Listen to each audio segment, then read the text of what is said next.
Fala aí galera do oitavo ano, beleza? Vamos lá para mais uma aula de história aqui, falar sobre os Estados Unidos, pessoal. Vamos lá, página 439, onde começa a nossa aula hoje, tá?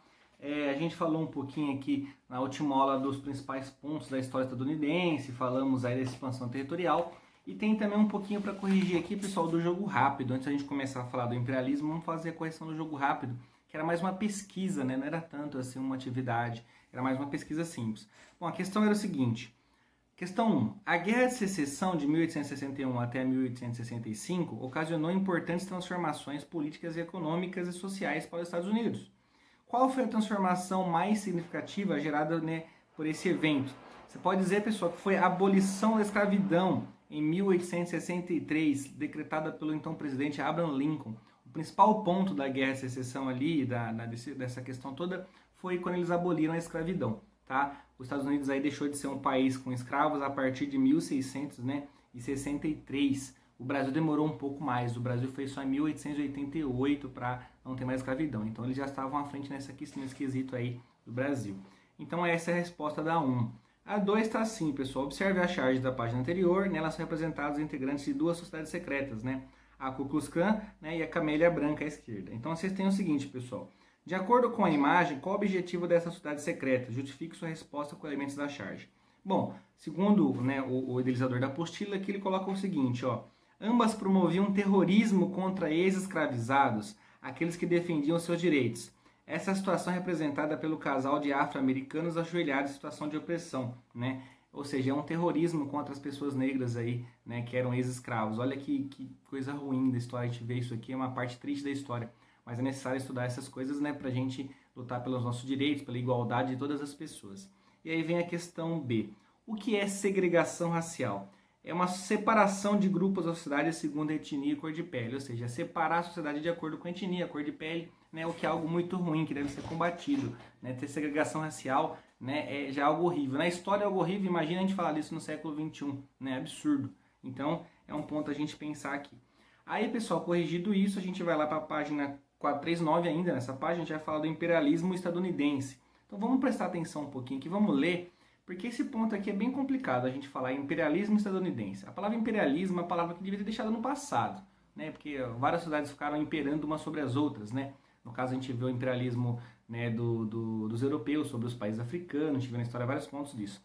Mas os Estados Unidos, como um país republicano, ser imperialista, interesse econômico, né, galera? Interesse de potência. Vamos entender como os Estados Unidos viraram um país tão forte, tão rico, tão poderoso, mesmo tendo sido uma colônia, mesmo sendo um país republicano, sendo um país que escolhe presidente, né, confederação. Vamos pensar um pouquinho nisso. Olha lá, pessoal, a partir da página 439. Com a vitória dos Estados Unidos, dos Estados da União, aliás, os Estados do Norte, né, o Norte venceu na Guerra de Secessão, conseguiram promover o modelo econômico defendido pelas burguesias industrial, né? Financeira e comercial do norte do país, ou seja, o norte ganhou, a bandeira ficou sendo do norte, o norte acabou passando as diretrizes de como seria os Estados Unidos a partir dali. Essa política permitiu que os Estados Unidos se recuperassem rapidamente dos efeitos da guerra e passassem a incentivar ainda mais a industrialização do país, principalmente após a descoberta de reservas de ferro, cobre e petróleo. Isso fez os Estados Unidos crescer ainda mais.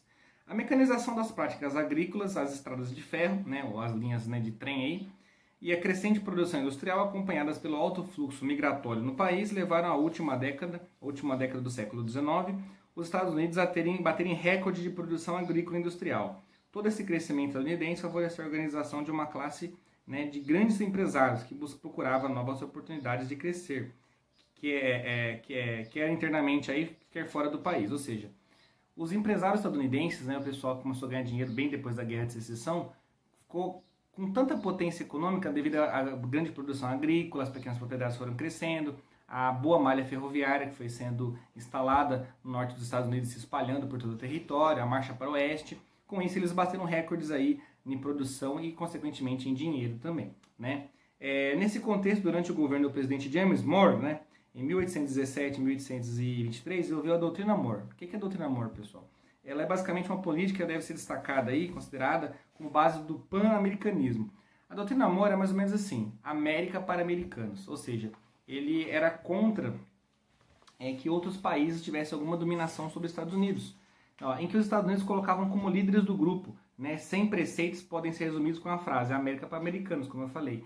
essa ideia de que os Estados Unidos se coloca como o líder da América, que toda a América deve ser livre de imposições europeias, né? Então ele acaba falando, não, é América para americanos, quem manda na América são os americanos. Ele inclui os Estados Unidos, mas também todos os países da América, como se fossem ali filiados a ele, digamos assim. Essa doutrina também foi um aviso para os europeus, para tentarem recolonizar para não tentarem recolonizar a América, ou seja, não tentar novamente ali pegar partes americanas para eles. Tudo porque em 1815, após a derrota de Napoleão Bonaparte, a Áustria, a Prússia e a Rússia tomaram o exército da Santa Aliança, que tinha como objetivo combater movimentos emancipacionistas, né, e liberais, sobretudo na América. Contudo, a prática da doutrina Monroe foi utilizada como maneira de justificar a política intervencionista dos Estados Unidos, nos países, sobretudo da América Central e do Caribe. Ou seja, mais ou menos assim, os Estados Unidos não vai permitir que a Europa mande aqui na América. Mas quem manda na América é os Estados Unidos, entendeu? Tipo, faço o que eu digo, não faço o que eu faço. Eu estou lutando por liberdade pra gente. Essa é a ideia que os Estados Unidos começou a passar nessa doutrina. Pouco tempo depois, entre 1901 e 1909, o então presidente dos Estados Unidos aí, pessoal, Theodore Roosevelt, né, muito conhecido Roosevelt, presidente Roosevelt, ele aprovou um documento conhecido como Corolário Roosevelt, né? Assim como a doutrina Monroe, pessoal, esse documento aí, ele visava o seguinte, ficar encarregados da manutenção da paz no continente americano.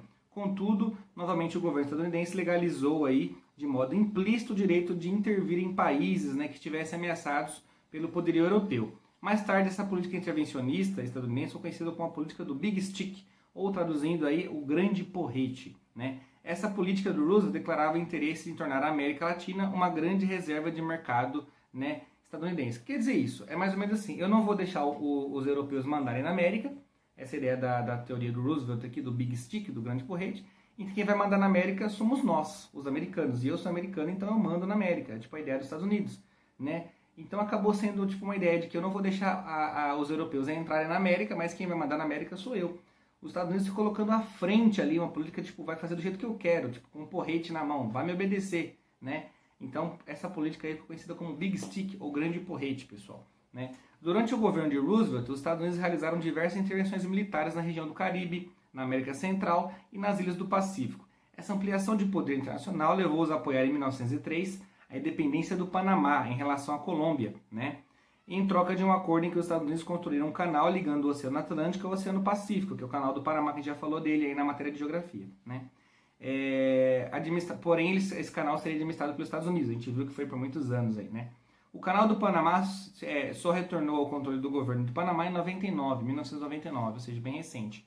Aí tem um pouquinho do canal do Panamá. Essa parte aqui a gente já viu até em geografia, dá para entender, ligar história e geografia, né? Um contexto único e dá pra gente ter a junção dos dois. Bom, pessoal, agora vamos aos exercícios, tá? Na página 441, é bem tranquilo os exercícios, ó. O primeiro exercício para vocês falar um pouquinho aqui da conquista do Oeste, a expansão do Oeste. A 2 é verdadeiro e falso, muito simples. E a 2 você tem que colocar, pessoal, aqui for falsa, o motivo dela ser falsa, tá? A questão 3, pessoal, tem uma imagem aí falando sobre o Velho Oeste, né? Aí, ó, quem são os personagens presentes no cartaz, como eles são representados? Fala um pouquinho do Velho Oeste, pessoal. E a B comenta sobre a visão do cartaz que pretende mostrar. Essa aqui é a ideia do expansionismo para o Oeste. Aí na questão 4, já na página 442, você tem um pouquinho aqui, um texto aqui simples falando sobre a questão do Velho Oeste também, para vocês analisarem historicamente o texto. E a questão 2, a questão B, aliás, aqui, para falar um pouquinho por que esse tanto interesse desse documento aqui, ó, justifica a resposta explicando o segundo evento do documento, né? Por que essas multidões aí de ocupação do Oeste dos Estados Unidos? Por que as pessoas queriam ir para o Oeste? O que tinha no Oeste de importante que fazia as pessoas quererem ir para lá, tá? Questão, aí vem a tarefa, vocês vão falar um pouquinho aqui da Guerra de Secessão, né? A guerra aqui, os principais pontos da União e da Confederação, que é o pessoal do Norte e do Sul, né? Na Guerra de Secessão, as consequências da guerra, o que levaram à guerra depois. Aí depois fica fácil, pessoal. A 2 e a 3 é só para você colocar 2 em ordem cronológica, de acordo com os fatos, colocar em ordem, né, do mais antigo para o mais recente. E depois aqui para você colocar se é União ou Confederação, tá? Que é a diferença do Norte e do Sul. Né? Lembrando que o pessoal do Sul era escravista, do Norte abolicionista, esses pontos que eu tinha falado com vocês, né? A questão do Max Desafio, na página 443, vocês vão assinalar qual é a correta aqui, né? São 4 questões aqui, se eu não me engano, deixa eu conferir aqui se tem mais, não, são 4 questões somente, pessoal. 1, 2, 3 e 4 questões alternativas, que equivale a uma ideia de um simulado aqui. E depois vocês vão ter aí na 444 o você aprendeu. Você aprendeu, vamos falar o que foi a Marcha para o Oeste, o objetivo dela, as estratégias, a justificativa tem relação dos índios também, não se esqueçam, a Guerra de Secessão, os envolvidos, o Norte e o Sul, objetivos da União, objetivos dos confederados, né? Os confederados são o pessoal do Sul, tá? Não esqueçam disso, confederados é o pessoal do Sul, né? Os sulistas, e o da União, o pessoal do Norte, tá? E o resultado de tudo isso aí, que os Estados Unidos virou grande potência, tá? Acabando aí, pessoal, vocês vão fazer, acabando as atividades da TEA 444, acabou as atividades, façam o fichamento no caderno, um resumo, tá? Façam o mapa mental da unidade 3, que é bem fácil, expansionismo norte-americano, estadunidense, de boa, a gente já viu em geografia também, moleza. E aí, o mapa mental. Acabou o mapa mental, pessoal, vocês podem já começar a ler a unidade 4, expansão imperialista na África, na Índia e China. Essa matéria 4 ela é mais fácil ainda, por quê? Ela é basicamente a mesma coisa que eu expliquei em geografia, que é a colonização da África, por exemplo, né? O imperialismo sobre a África. Só que aqui você acrescenta também a área da Índia, né? na Ásia, e acrescenta também a China, tá bom? Então você tem o mesmo processo. A partilha da África também queria ter a partilha da China, a partilha da Ásia, né? Os países europeus queriam dominar essas áreas também. Então fala um pouquinho disso. Vamos falar aqui de alguns pontos, como as tecnologias foram sendo inventadas, a invenção do dínamo, né, os transportes e comunicações, como a Europa, né, começou a ganhar várias áreas. O que a gente vai ver também aqui, a parte do cartel, trust holding, as empresas, o capitalismo crescendo, né, na Europa. Né, aí vem a Alemanha, a Rússia, Japão, né, as questões inglesas. A matéria é bem tranquila, né, pessoal? É bem fácil de entender. A Conferência de Berlim, a Conferência de Berlim é a mesma que nós vimos em geografia, né, que foi fatiando a África ali para pegar os pedaços dela, a colonização britânica, né? Tanto que o mesmo mapa que tem na página 453 é o mesmo mapa que você encontra na matéria de geografia, então é muito fácil. Essa unidade aqui, pessoal, é bem tranquila, vocês podem ir lendo que vai ser fácil de entender. Apenas alguns pontos aqui, como a Guerra dos Boxers, né? Rebelião de Ashanti, né? Tem alguns pontos aqui que a gente precisa ler com mais detalhe para explicar melhor, para entender. Mas, de modo geral, a unidade é tranquila. Vocês podem fazer uma leitura dela já assim que acabarem a unidade 3 inteira. Só faço a unidade 4 quando acabarem toda a unidade 3, tá? E qualquer dúvida me chama no WhatsApp, tá? Mas a unidade 4 eu vou explicar ainda uma aula dela ainda na próxima aula, depois da correção. Eu já vou fazer a explicação dela aí de maneira geral para vocês, tá? Qualquer dúvida é só me chamar. Pessoal do oitavo ano, obrigado pela atenção, então. Até a nossa próxima aula de História com a correção da unidade 3 e início da unidade 4, tá? Um abraço a todos, até a nossa próxima aula de História.